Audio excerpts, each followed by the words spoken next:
Primeiro, Dorival é o nome óbvio, né? A gente cantava essa bola aqui. Se acontecer qualquer coisa com o Roger, qualquer mudança, o Dorival passa a ser o 001, porque é o treinador livre no mercado, é o treinador que o torcedor quer, e é o treinador que muita gente dentro da direção sempre quis, né? Tanto que o Dorival Júnior, quando fecha com o Roger, muita gente queria a troca imediata. O Roger tinha feito, 3, 4, 5 jogos. Não interessa. Não interessa. Finge que é um, como é que fala quando você fala? Um interino. Sei. E troca. Sei. Então assim, claro, os mais incomodados com o Roger internamente e tal. E isso Morumbi, tá? Quando eu falo que queriam a saída do Roger e tal, é Morumbi. Porque assim, dentro do CT da Barra Funda, ninguém queria a saída do Roger. E aí é Rafinha, Rui Costa, que são os mentores da vinda do Roger. Essa é a verdade. E o Maciz, evidentemente, com o aval do presidente, que entendia que o Roger tinha que ser o treinador, tanto que ele falou várias vezes publicamente. Mas assim, o Dorival sempre foi o ficha 01 da direção de São Paulo, da cúpula Morumbi, da torcida. E ontem, falando com algumas pessoas do elenco, para ver qual que era o futuro, a resposta foi, tem que vir um cara como o Dorival, que conhece a gente. Entendi. Então já dentro do elenco do São Paulo, se tinha esse sentimento de que teria que ser alguém, um verdadeiro bombeiro, um cara grande, com costas largas, que ganhou título, e que conhece o ambiente. Então o elenco também prefere o Dorival. Aprova. Tá. Aprova. Não, tô perguntando porque às vezes o elenco... Com quem eu falei, evidente não Dorival ficha 1. Não é o caso do... Isso, né, tá na cara que não é o caso do Dorival no São Paulo. Mas às vezes o elenco tem rejeição com um treinador que já passou. Claro, sim, isso no São Paulo. Mas não é o caso do São Paulo. E assim, uma informação de bastidor importante.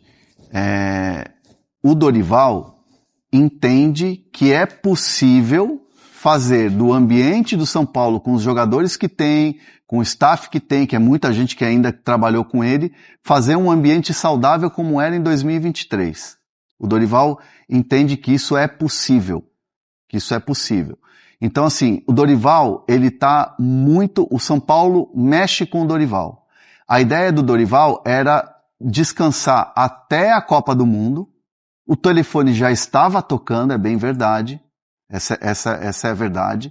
Alguns clubes já estavam meio que sondando o Dorival, e o Dorival respondendo sempre aquela coisa, olha, enquanto tiver um treinador lá, eu vou respeitar o meu colega de trabalho e não vou abrir conversa. Mas teve clube que ligou pro Dorival meio que já tá difícil aqui e tal, e aí como é que tá? E o Dorival sempre com essa postura. E a ideia do Dorival era, do jeito que tá o mercado, da maneira que tá, muita especulação e tal, eu vou descansar até o final da Copa do Mundo, e aí depois eu volto. Aí já numa outra coisa de querer trabalhar. Só que, quando vem a saída do Roger, o noticiário todo, e já os primeiros contatos, e o São Paulo preparando uma oferta, Dorival está mexido. Então o São Paulo já procurou. O São Paulo mexe com o Dorival. Entendi. O São Paulo mexe com o Dorival. O Dorival repensaria essa história de esperar a Copa do Mundo, então, por conta do São Paulo. Total. Mas como é que fica a questão bom, primeiro tem que pagar a questão da multa do Roger. Isso aí é uma situação que vão resolver com o Roger, né? Tá.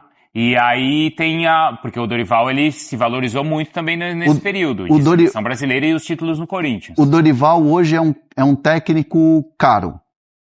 É um técnico valorizado. Sim. E a gente sempre falou aqui que o São Paulo, quando demite o Crespo e busca o Roger, não teria caixa para buscar um treinador caro. E aí vamos citar Felipe Luiz, vamos citar Arthur Jorge.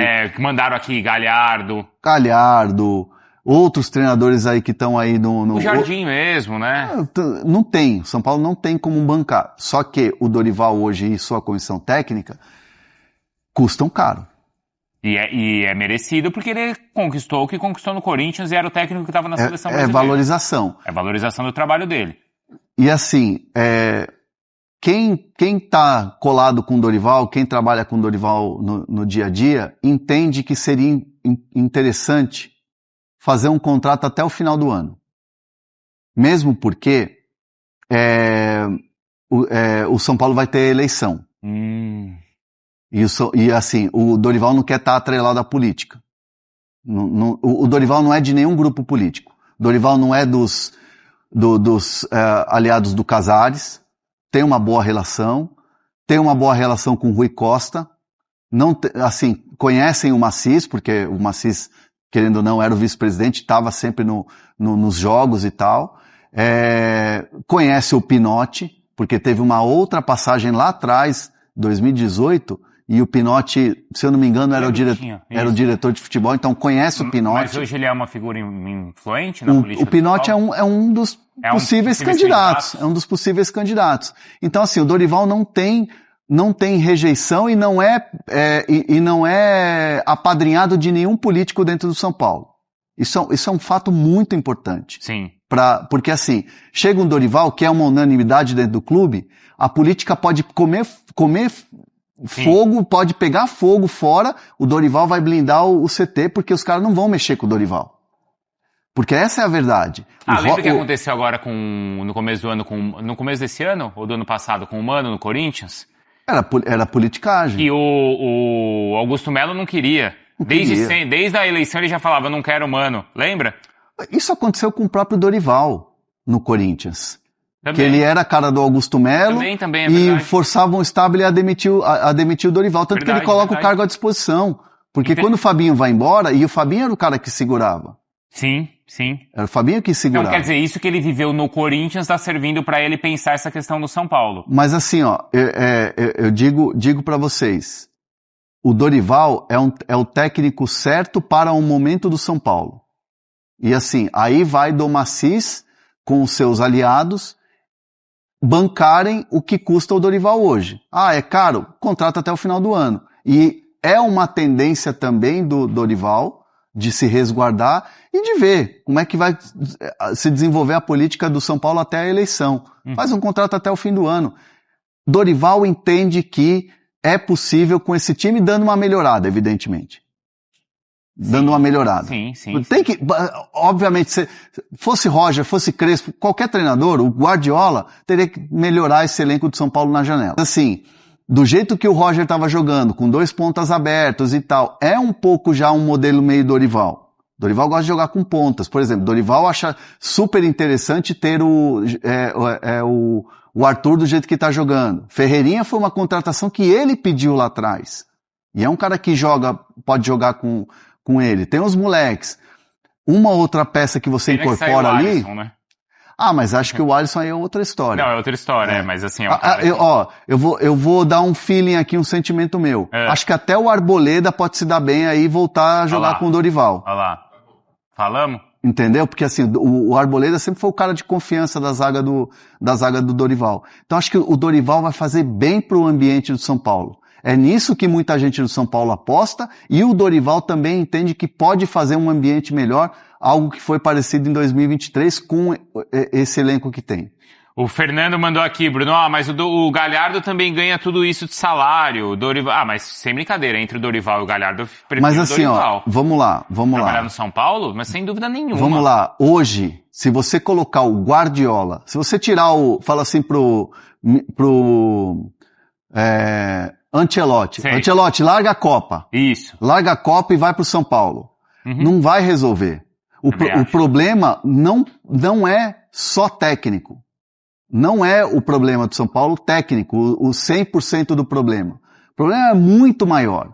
Então, assim, não adianta você trazer um cara que não conhece a cultura do futebol brasileiro, não conhece o jogador brasileiro. Não adianta você trazer o Galhardo aqui. Não vai resolver o problema. Quando a gente o Galhardo não tá resolvendo os problemas nem do River, gente. É a casa dele, que ele conhece. Não resolveu. Não resolveu. Quando você fala em Dorival Júnior, é o conjunto da obra. É um técnico que é o atual campeão da Copa do Brasil e da Supercopa. É um técnico que até ontem estava na seleção brasileira. bem ou mal, foi escolhido para ser técnico da seleção brasileira e é um técnico que conhece a coletividade do São Paulo, conhece a grande maioria desses jogadores e pode fazer do ambiente do CT, do futebol, um ambiente blindado e um ambiente em que o time possa jogar dentro de campo, porque é isso que está atrapalhando. Porque se o campo vai bem, a política some. Durante um tempo aí, quando o Crespo estava ganhando, a política estava quietinha. Uhum. Então, assim, o São Paulo precisa dessa paz para poder trabalhar em campo e o Dorival é o cara certo. Muita gente entende isso dentro de São Paulo. O Gabriel, o Bruno mandou aqui, ó. O Dorival sofreu no Corinthians com os problemas financeiros e com o presidente com impeachment. E agora vai passar por isso de novo no São Paulo? Pois é, hein? Só tem abacaxi aí pro Dorival descascar, apesar, claro, da grandeza dos clubes, né? Não estamos ouvindo. São aí do Fernando Diniz com o Dorival, eu prefiro comparar a questão, o Dorival, em relação a... Eu não diria que vai ser... Porque tem seleção brasileira por trás, né? Tem Corinthians por trás, mas eu ouso dizer que é o maior desafio na história do Dorival como treinador. Repito, tem seleção brasileira, claro que tem. Mas a seleção brasileira a gente sabe como funciona, né? É um trabalho, entre aspas, um pouco menos doloroso do que um clube de futebol em que você tem que lidar com associado, com torcedor, com conselheiro, com diretoria. E esse São Paulo, para mim, numa comparação direta, está mais bagunçado, mais problemático do que o Corinthians quando chega o Dorival Júnior lá atrás. Caramba, não sei, hein? Essa é difícil, hein? Quem tava mais bagunçado, o Dorival quando chegou ao Corinthians ou o São Paulo agora? Eu acho que assim, quando ele chega no Corinthians tem, se não me engano, o Ramon com certeza, né? Teve impeachment, né? Teve impeachment, Putz, não sei. Acho que a situação do Corinthians era pior, não era? Teve impeachment, tinha a dívida com o Memphis crescendo, o time... Por outro lado, era um time que tinha sido campeão paulista, não tinha? Com o Ramon. Com o Ramon, ele assumiu depois do Paulista, não é isso? É. Poucas rodadas depois, já com o brasileiro em andamento. Não sei. O elenco do Corinthians também era melhor do que esse elenco do São Paulo. Enfim, é uma boa discussão. E no lado a favor dele no São Paulo é que ele já conhece ali o São Paulo, né? No Corinthians então, ele não sabia onde estava chegando. Tanto que assim, eu me arrisco a dizer que se digamos assim, vamos pensar aqui, ó. Dorival nunca treinou o São Paulo, um exemplo. Isso. Chega esse momento conturbado político. O elenco que tem, talvez o Dorival esperasse algo melhor. Esperasse algo melhor. Só que a diferença ele tem um total carinho pelo São Paulo. Sim. Quando ele larga o São Paulo, ele vai para a seleção. O ambiente, o CT, as pessoas, os jogadores, todo mundo assim, Dorival deixou um legado lá dentro do São Paulo, um trabalho que estava muito bem feito, e assim, do coração do Dorival, sempre foi um dia voltar ao São Paulo. E aí quando vem um convite, mexe com o cara. Exatamente. Ó, o Breno tá aqui falando, e a condição financeira? Pois é, tem isso, o Josimar já tá mandando aqui, bem-vindo Dorival, calma, vamos falar, calma. Então, assim, o que acontece agora? O São Paulo teve as primeiras conversas com interlocutores e tal. A resposta é sempre muito positiva quando se trata de São Paulo para o Dorival. E agora o São Paulo prepara uma oferta oficial para tentar avançar nas conversas, né? Isso com toda a turma lá que trabalha com o Dorival, o Edson Codor, que é o empresário, o próprio Dorival sempre muito ativo nas negociações. Você acha que isso pode ser definido, tipo, entre hoje e amanhã? Isso vai ser muito rápido. É pra isso, né? O sim ou não vai ser rápido. Tá. Óbvio que tem muita gente dentro do São Paulo que olha para outros treinadores. Acho que até o Edu Afonso cita na matéria dele do ESPN.com do Rogério Ceni no Bahia. Mas assim, o Ceni no Bahia, por mais que o Ceni esteja cabisbaixo, chateado com a situação, o Bahia não pensa em trocar. O Bahia tem uma filosofia de trabalho a partir da chegada do Grupo City, do trabalho ser avaliado no final da temporada. Isso já aconteceu com o Rogério. A torcida é verdade que está bem chateada, tá fazendo pressão, mas não há indícios hoje de uma troca. Essa é a verdade em relação ao Rogério. E assim, o Rogério conhece muito bem o São Paulo. O Rogério é o ídolo máximo do São Paulo. Sabe das questões políticas. Outro dia ele foi até questionado, depois do jogo contra o São Paulo mesmo, como é que tá a política? Não tô vendo muita coisa, tô de longe e tal. Vai falar, né? Mas, obviamente, sabe porque ele conhece muita gente dentro do clube. Com né? certeza. E assim, voltaria num momento desse, num cenário desse, onde o treinador acaba virando ou não, querendo ou não, escudo, né? Então, assim, me parece algo um pouco distante hoje. E o Vojvoda, o Juan Pablo Vojvoda, hoje é um técnico que está no mercado e tem muita gente, tem uma ala dentro do São Paulo que entende que poderia ser ele. Até pelo fato de ser, talvez não ser um técnico tão caro, né? Não imagino. Hoje desempregado, que terminou de maneira ruim, a saída dele do Fortaleza foi perdendo, com o time rebaixado, o Santos não foi bem, pode ser um técnico mais barato.